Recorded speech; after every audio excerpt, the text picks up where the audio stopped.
Hey everyone, I'm Liz Ferry and welcome to another episode of my crochet lesson series. In this episode, we'll be going over the process of making the hidden decrease in your crochet projects. Increasing and decreasing single crochet can be applied to many designs, but is essential in making amigurumi and other types of dolls. Decreases are the opposite of increases, and are used to make the width of the row grow smaller. There are 3 ways you can decrease.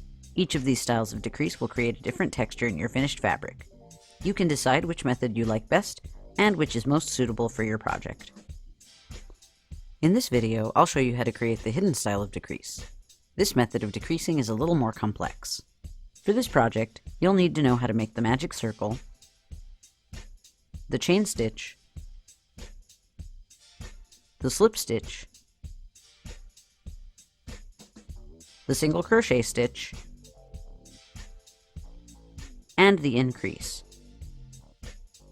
You'll also need to know how to crochet seamlessly. You can find all of these crochet lessons in the playlist at the end of the video, or in the description below. If you want to see my full video on what you'll need to begin crocheting, check out my crochet materials list video. For the process of making increases and decreases, you'll just need yarn, a crochet hook, and stitch markers. I'll be using a size H hook in this tutorial, so that it's easier to see what I'm doing. But it's important to note that if you're making something like a doll, you'll need to maintain a higher tension to keep the filling from leaking out through the stitches.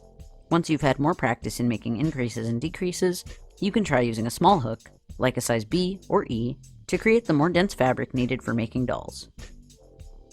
You can either begin your row of decrease with a long chain,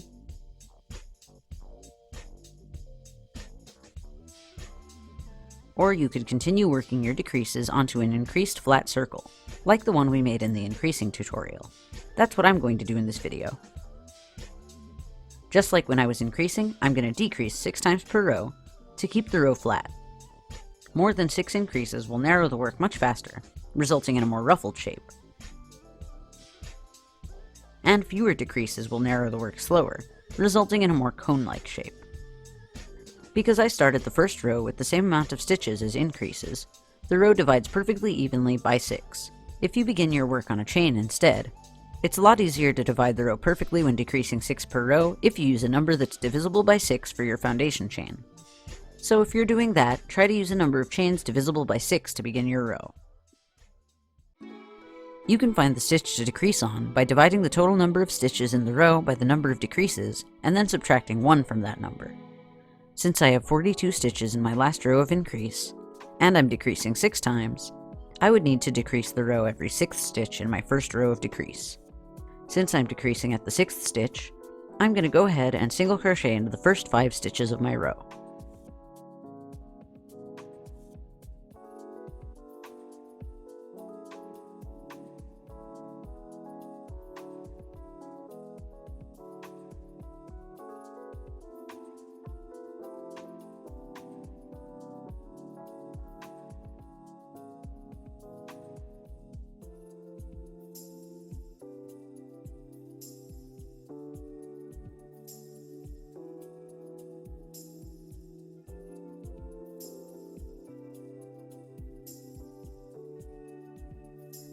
Now I've finished single crocheting into the first 5 stitches of the row.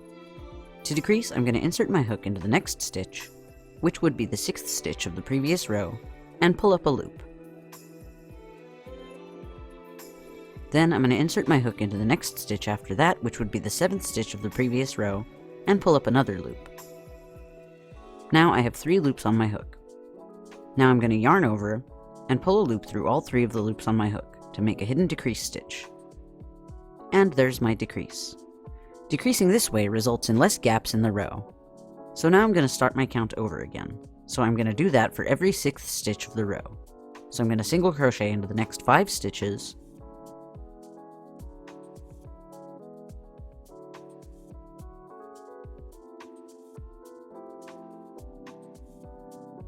and then I'm going to create another decrease by pulling up a loop into each of the next 2 stitches, and then pull another loop through all 3 of the loops on my hook to crochet all those loops together.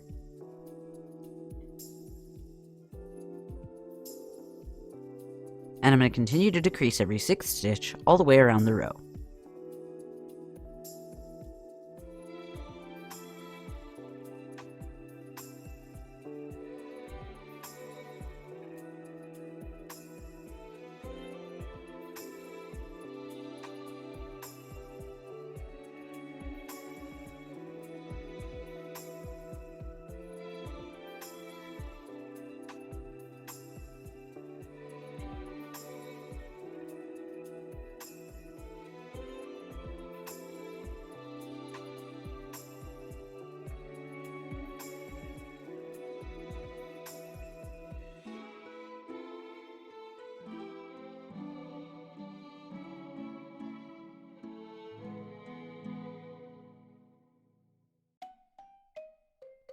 Alright, I've gotten to the end of my row of decreasing every 6th stitch.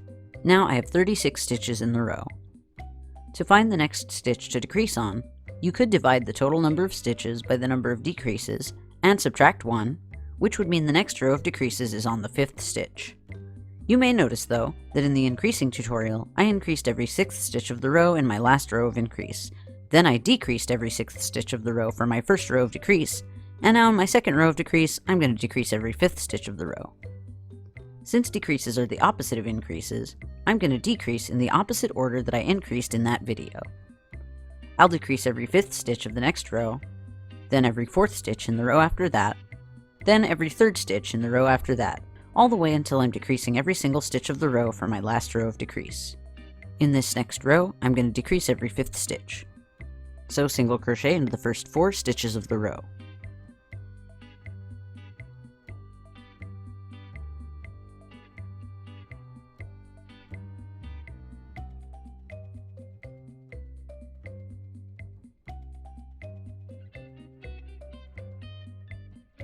And then into the next 2 stitches, pull up a loop in each. And crochet all 3 of the loops on the hook together to decrease.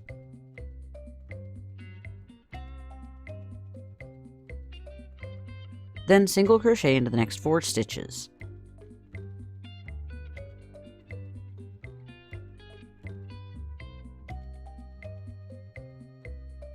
And then decrease again.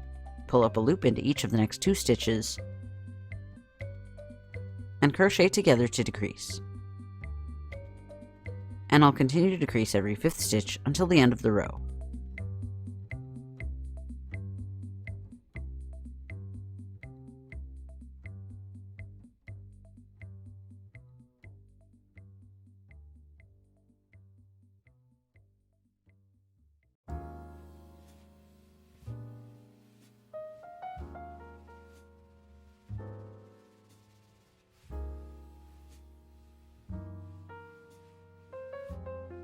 Next, I'll continue the pattern of decrease until the last row. In the next row, I'll decrease every 4th stitch with 3 normal single crochets in between each decrease.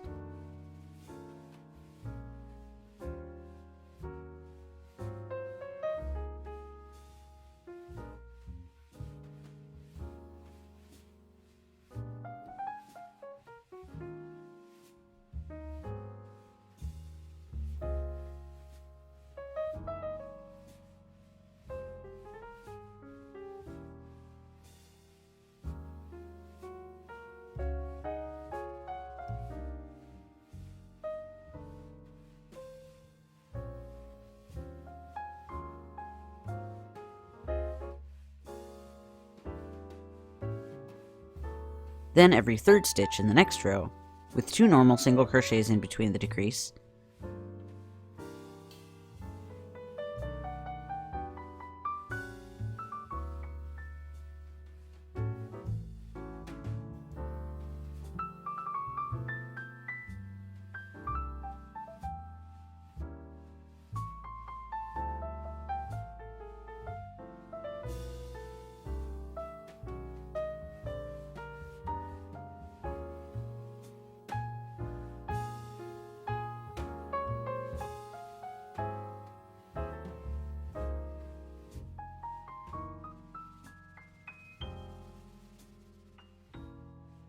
Then every 2nd stitch in the next row, with just 1 normal single crochet in between decreases.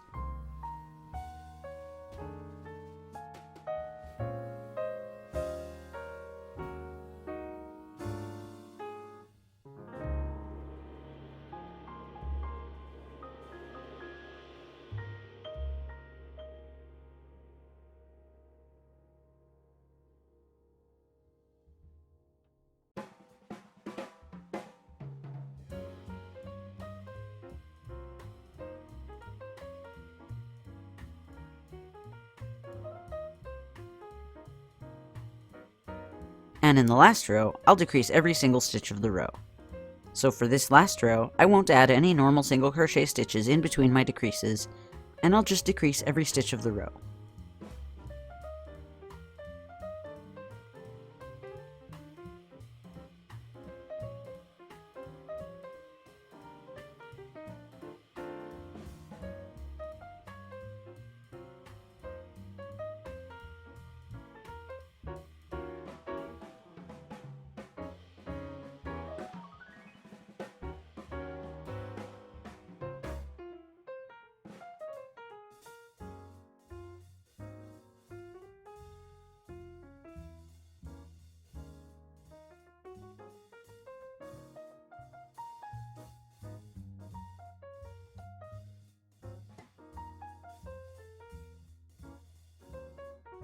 Then, to end the row, I'll slip stitch into the first stitch of the row.